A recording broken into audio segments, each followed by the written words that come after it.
నిన్న పవన్ కళ్యాణ్ గారు ఉప్పాడ పర్యటన చేశారు కదా. అయితే దీంట్లో భాగంగా అక్కడ ఉన్నటువంటి మత్స్యకారులందరూ కూడా వాళ్ళ ప్రాబ్లమ్స్ ఏంటి అనే దాని గురించి వాళ్ళు విన్నవించుకోవడం జరిగింది. అయితే దీని తర్వాత పవన్ కళ్యాణ్ గారు కూడా రియాక్ట్ అయ్యారు. ఏమన్నారు ఆయన?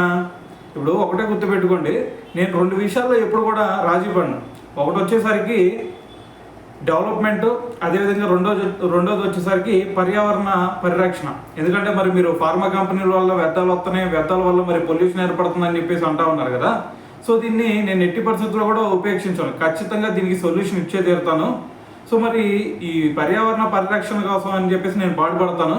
కానీ ఒకటి గుర్తుపెట్టుకోండి, నేను ఏదో ఈ మాటలు చెప్తున్నాను మీ అందరం కూడా మోసం చేయడానికో లేదంటే మభ్య పెడతానుకో అని చెప్పేసి మీరు అనుకోవచ్చు.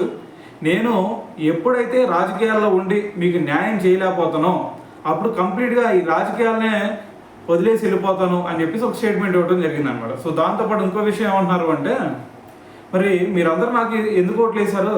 నా మీద అభిమానంతోనే కదా. సో దాంతోపాటు నా మీద ఒక నమ్మకంతోనే కదా మీరందరూ నాకు ఓట్లు వేసింది. మరి మీ అభిమానం కంటే నాకు ఈ పదవులు, ఈ ఓట్లు ఇవన్నీ కాదు ముఖ్యం, మీ అభిమానమే నాకు ముఖ్యం. సో కాబట్టి ఈ సమస్యని నేను క్యాబినెట్లో కూడా చర్చిస్తాను. సో ఖచ్చితంగా దీనికి 100 రోజుల్లోనే పరిష్కారం తీసుకొస్తాను అని చెప్పేసి నేను పవన్ కళ్యాణ్ గారు అయితే వాళ్ళకి హామీ ఇవ్వడం జరిగిందనమాట.